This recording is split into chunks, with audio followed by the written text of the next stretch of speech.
Hi అండి, నమస్తే. లక్ష్మి కథల ప్రపంచానికి స్వాగతం. ఎద్దనపూడి సులోచనారాణి గారు రచించిన గిరిజా కళ్యాణం అనే నవలను ధారావాహికంగా వింటున్నాం కదండి. ఈరోజు ఈ వీడియోలో మనం పార్ట్ 9 వినేద్దామండి. చందు కుర్చీలో కూర్చుని ఉన్నాడు. చుట్టూ స్నేహితులు ఉన్నారు. రమేష్ ముత్తుకుంటున్నట్టుగా అన్నాడు. చందు, మనకెవరికీ చెప్పకుండా, సలహా అడగకుండా ఒక్కసారి ఇంత పని చేశావేమిటి? నువ్వు చేసింది చాలా తప్పు. ముసలాయనికి అలా కోపం తెప్పించడం మంచిది కాదు. ఆయన అలా అంటుంటే వింటూ ఊరుకోమంటావా? నాకు అభిమానం లేదనుకున్నావా? అన్నాడు చందు కోపంగా. గంట నుంచి అక్కడ ఇదే చర్చ జరుగుతుంది. చందు తాతగారి దగ్గర నుండి సరాసరి స్నేహితుల గదికి వచ్చేశాడు. రాగానే జరిగిందంతా చెప్పేశాడు. ఏమిటి, తాతయ్యతో తెగదెంపులు చేసుకున్నావా? అన్నాడు రమేష్. ఆయనే నాతో తెగదెంపులు చేసుకున్నాడు. ఇంట్లో నుంచి బయటకు నెట్టారు. నేనేమన్నా తక్కువ? పట్టుదల వస్తే ఆయనకి మనవడినే. ఆయన పశ్చాత్తాపపడి బ్రతిమలాడే వరకు ఇంటికి వెళ్ళను అన్నాడు చందు. అమ్మో, ముసలి వాళ్ళకి రోషం ఎక్కువ. వాళ్ళేం దారికి రారు అన్నాడు గోపాల్. మీ తాతయ్య ఎంత తిట్టినా మంచివాడురా, డబ్బు ఇస్తాడు. నీ సరదాలకు అడ్డురాడు. మా నాన్న చూడు, పీనాసి, కానీ ఖర్చు అంటే గిట్టదు. నన్ను ఫ్రెండ్స్ ఇంటికి వెళ్ళమంటాడు గాని మా ఇంటికి వాళ్ళనెవర్నీ రానియడు. సరదాలే పనికిరావు. 5వ జన్మకి సినిమా చూడడు, మమ్మల్ని చూడనీయడు. ఇప్పుడు అసలు విషయం ఆలోచించండి, ఏం చేద్దాం అని అడిగాడు మురళి. ఏం చేద్దాం? చందు తాతయ్య కనుక డబ్బులు ఇవ్వకపోతే ఈ రూమ్ రెంట్ ఇవ్వడం ఎలా? మనకి టిఫిన్లు కాఫీలు ఎలా వస్తాయి? అన్నాడు గోపాల్ విచారంగా. ఏరా, నిజంగా తెగదింపులు చేసుకున్నట్లేనా? రమేష్ అడిగాడు. చందు తలూపాడు. అయితే మన బెంగుళూరు ప్రయాణం. గోవింద, ఇంకేం ప్రయాణం? అన్నాడు మురళి. ఆస్తి ఆయనకు ఇవ్వనంటే చెల్లుతుందా? ఆయన ఇష్టమేనా? చందు చేత దావా వేయిద్దాం కోర్టులో, ప్రకాష్ సలహా ఇచ్చాడు. రమేష్ చేతులు తిప్పాడు. వేయిస్తావు. ఆ కేసు తేలేసరికి మన తలలు ముగ్గుబుట్టలవుతాయి. ఒకవేళ గెలిచినా ఈ లోపల ఆ ప్లీడర్లు సగం డబ్బు పీక్కు తింటాడు. మరి ఏం చేద్దాం? గోపాల్ అడిగాడు. చేయడానికి ఇంకేం లేదు. చందు సరాసరి వెళ్ళి వాళ్ళ తాతయ్యతో రాజీ పడడం, ఆయన కుదిర్చిన పెళ్లికి ఒప్పుకోవడం, అంతే. ఏమిటి? చందు చర్రున లేచాడు. రమేష్ చందు భుజాలు పట్టి అదిమి కుర్చీలో కోలేశాడు. నువ్వు ఆవేశపడకుండా నేను చెప్పేది విను. నువ్వు వెళ్ళి పెళ్లి చేసుకుంటావు, కానీ అది నీకోసం కాదు, మీ తాతయ్య కోసం. రేపు వచ్చే ఆ భార్యామణి ఆ మాట వింటే లెంపలు వాయిస్తుందిరా అన్నాడు మురళి. ఏడిసింది. పెళ్లి చేసుకుంటాడు, కానీ ఆ భార్యతో కాపురం చేస్తేనేగా. మొదటి నుంచి పెడసరంగా ఉండాలి. అసలు మొదటి రాత్రే ఏ స్నేహితులతోనో ఆ బెంగుళూరో ఊటీయో చెక్కేయాలి. అభిమానం గల ఆడపిల్లకి అంతకంటే అవమానం ఇంకేముంటుంది? పోట్లాట మొదలవుతుంది. అది పెద్దగా చేసి నాకు భార్యకి పడటం లేదని పుట్టించి పుట్టింటికి పంపే, డైవర్స్ ఇచ్చేయాలి, రమేష్ చెప్పాడు. అదంతా అంత తేలికంటావుట్రా? తలుచుకుంటేనే చందు ఏడైనా చేయగలడు. ఈ వెధవ పెళ్లి మూలంగా తాతయ్యని వెతుకోవడం నాకేమాత్రం ఇష్టం లేదు. తాతయ్య ఎంత మంచివాడు. రేపు ఇది ఒక్క చందుతోనే పోదు. చందు స్నేహితులమైన మనం ఏం కల్పించుకోలేదని అంతా మనల్ని ఆడపోసుకుంటారు. మనకి అపవాదు వస్తుంది. రమేష్ చెప్పింది అందరికీ సబబుగానే తోచింది. చందు తలపట్టుకుని కూర్చున్నాడు. అతనికి మతిపోతున్నట్లుగా ఉంది. రమేష్ దగ్గరికి వచ్చి భుజం మీద తడుతూ చెప్పాడు. నువ్వు ఇలా చేశావంటే అంతా హాయిగా ముగుస్తుంది. తాతయ్యకి నీకు మధ్య ఉన్న ఘర్షణ ముగుస్తుంది. తాతయ్య మాట విని నువ్వు పెళ్లి చేసుకున్నట్టు అవుతుంది. ఈ పెళ్లి బాధ ఇక శాశ్వతంగా తప్పిపోతుంది. నా మాట విను. నువ్వు మా కోసమైనా తాతయ్య కోసమైనా ఈ పెళ్లికి తలవంచక తప్పదు. నేనా? చందు తలెత్తి నిస్సహాయంగా చూశాడు.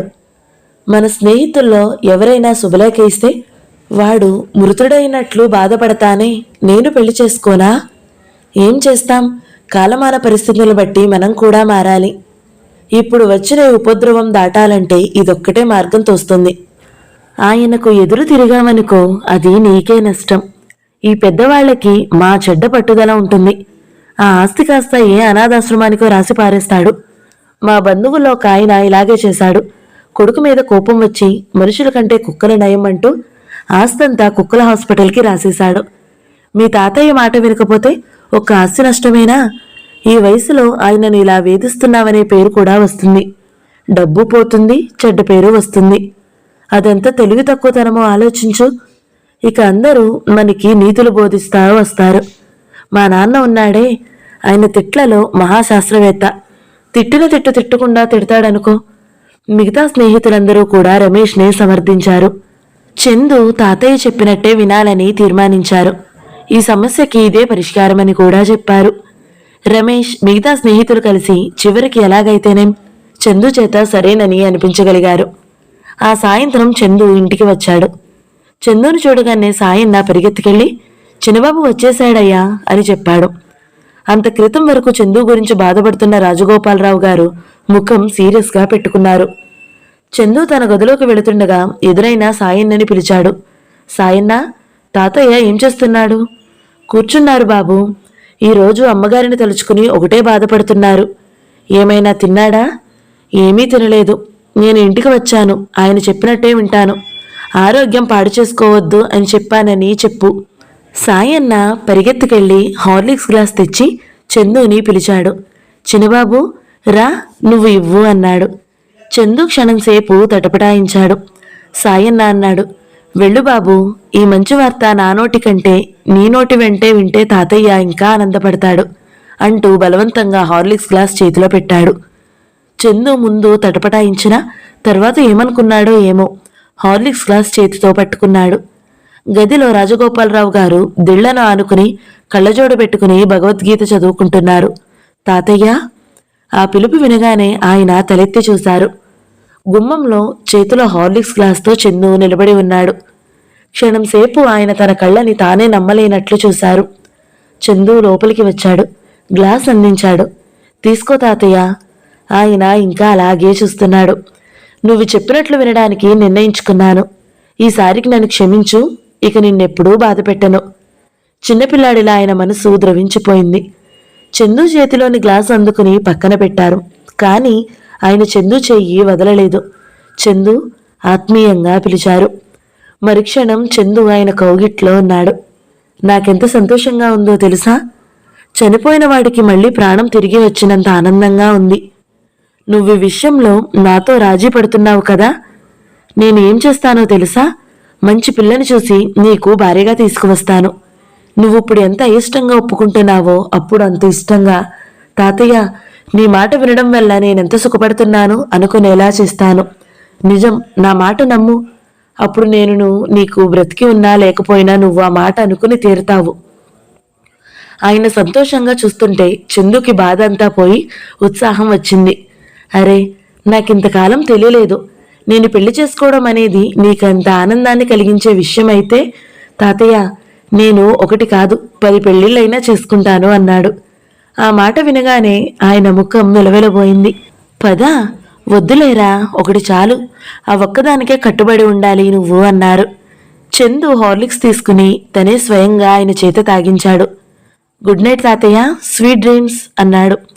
అవునరా, నీ పెళ్లి గురించి కలలు కంటూ నిద్రపోతాను అన్నారు.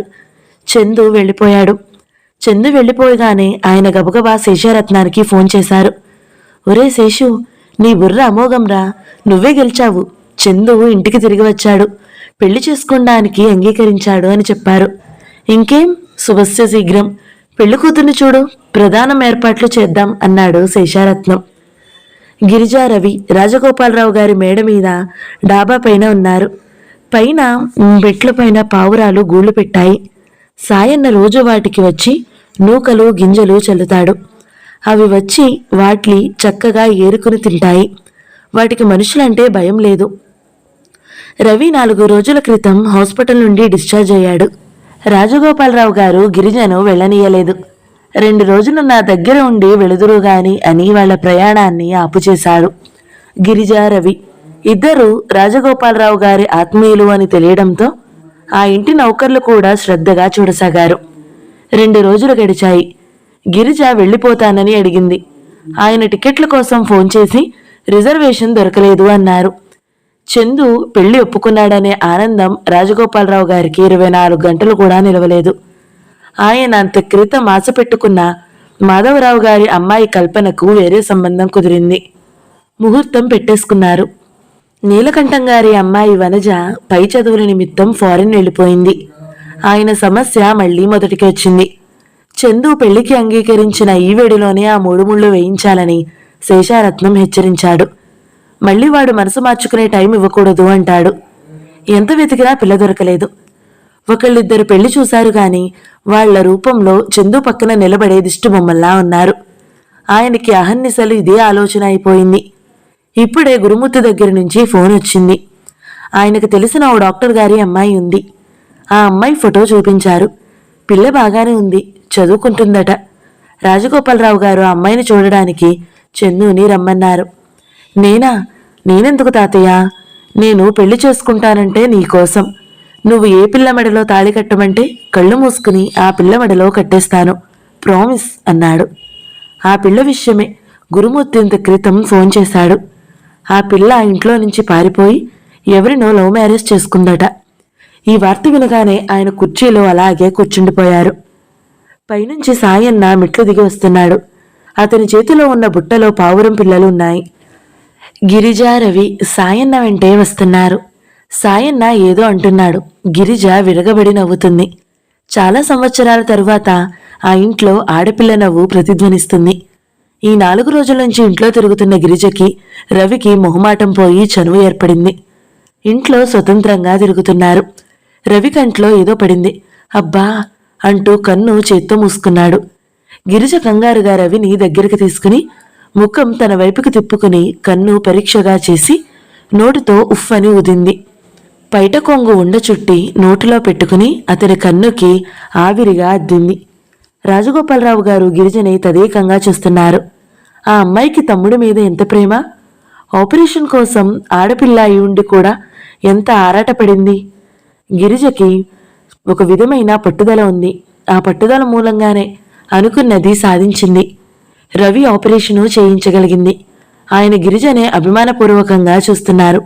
తెలివితేటలు, సామర్థ్యం ఉన్న ఆడపిల్లల కంటే ఆయనకు ఎనలేని వాత్సల్యం.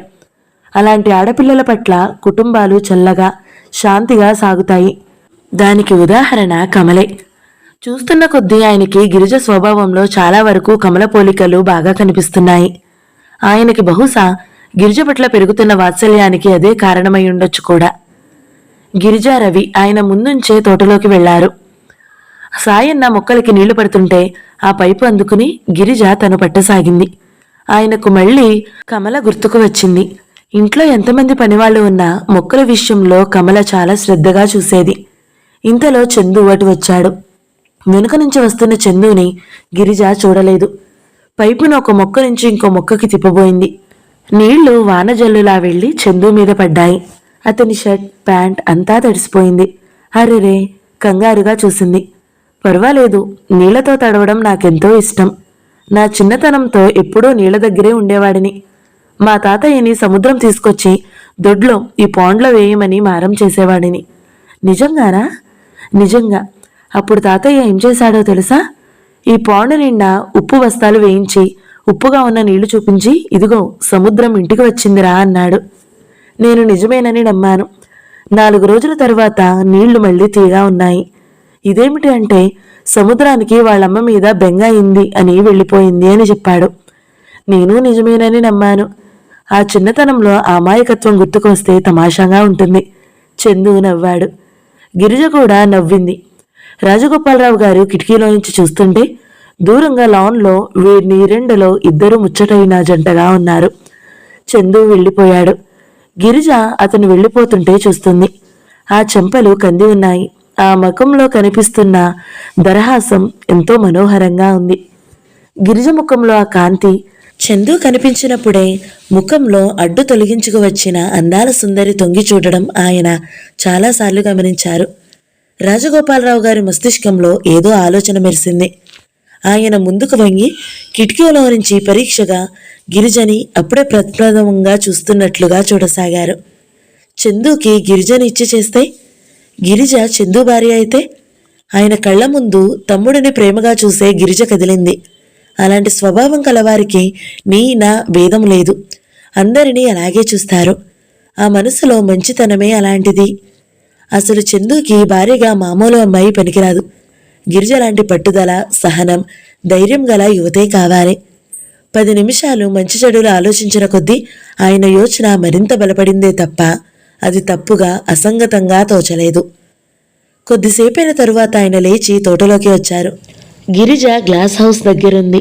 దానికి వేలాడుతున్న తీగలను చూస్తుంది. రవి అక్కడికి కాస్త దూరంలో కొబ్బరి చెట్టు దగ్గర ఉన్నాడు. సాయిన్న కొబ్బరికాయలు కోయడానికి చెట్టెక్కుతున్నాడు. గిరిజ తీగలను తాకుతూ ఏదో ఆలోచిస్తుంది. గిరిజ, అక్కడికి వచ్చిన రాజగోపాలరావు గారు పిలిచారు. గిరిజ వెనక్కి తిరిగి చూసింది. బాబుగారు, మీరా? ఏమిటి? ఈరోజైనా రైలు టికెట్లు దొరుకుతాయా అంది నవ్వుతూ. ఊహు, అదేమిటో గాని ఎన్నిసార్లు ఫోన్ చేసినా ఆ రైలు వాళ్ళు టికెట్లు లేవు, గిరిజను ఇక్కడే ఉండమనండి అంటున్నారు అంటూ నవ్వారు.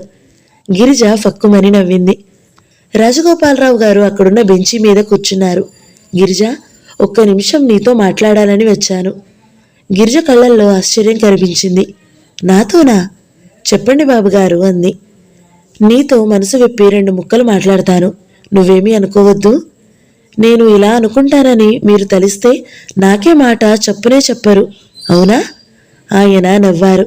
నువ్వు చాలా తెలివిగలదానివి గిరిజ. తెలివిగల వాళ్ళెప్పుడు ఇంకొకరికి సహాయపడుతుంటారు, అవునా? ఏమో, నాకు తెలియదు బాబుగారు. ఒకటి అడుగుతాను, చెప్పు. ఈ ప్రపంచంలో నీ ప్రాణం కంటే ఎక్కువగా భావించే వ్యక్తి ఎవరో చెప్పనా? చెప్పండి. రవి. అవునా? అవును, మీరు సరిగ్గా ఊహించారు. రవికి జబ్బు నయమైంది. ఇక చదువు సంగతి చూడొద్దు మరి.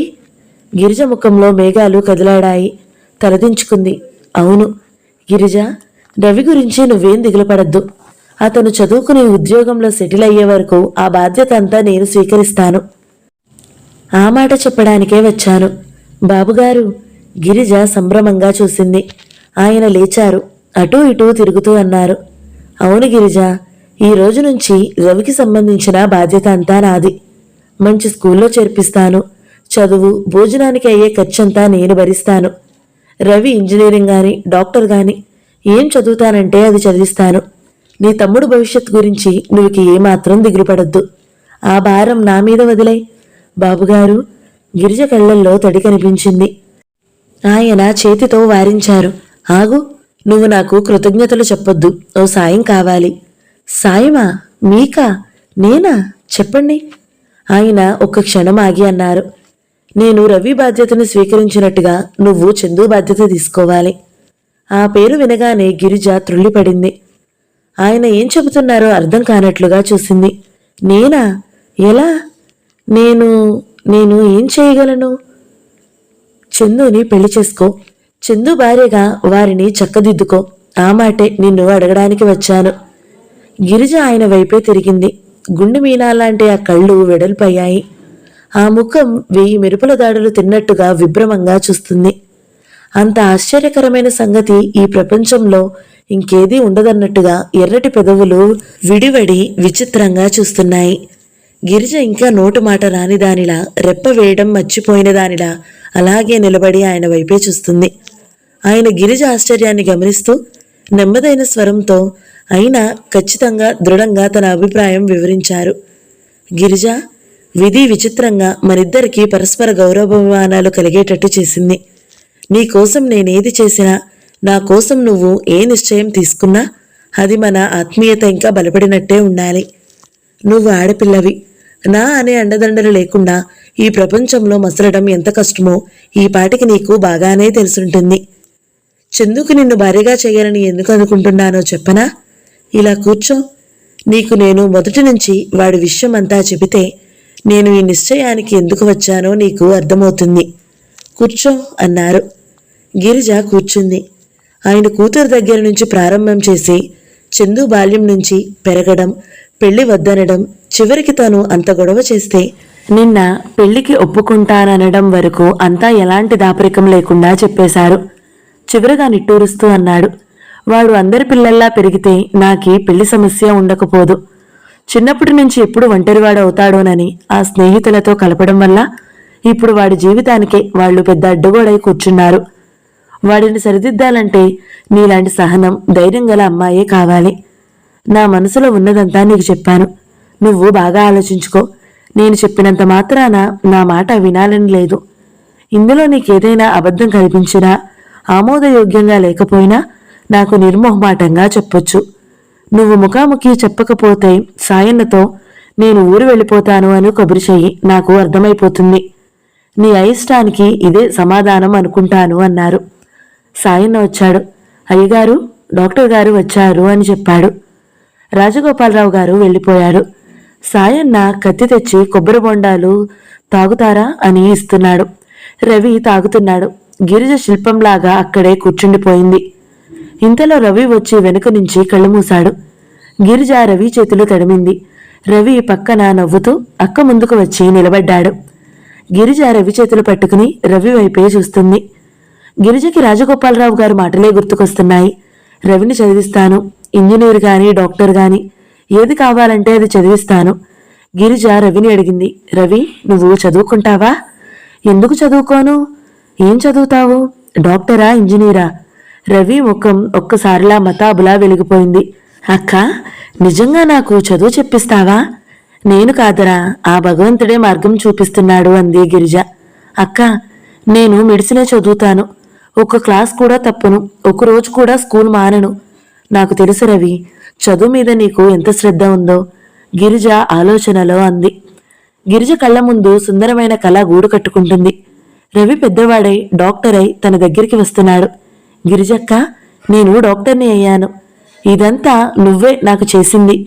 గిరిజ విచతురాలు అయినట్టుగా చూస్తుంది. ఈ సుందర స్వప్నం నిజం అవుతుందా అని. గిరిజా కళ్యాణం 9వ భాగం సమాప్తం. ఈ వీడియో మీకు నచ్చినట్లయితే లైక్ చేయండి, షేర్ చేయండి, కమెంట్ చేయండి. ఇలాంటి మరిన్ని వీడియోల కోసం మన ఛానల్ని సబ్స్క్రైబ్ చేసుకోండి. Thank you so much for watching. నమస్తే.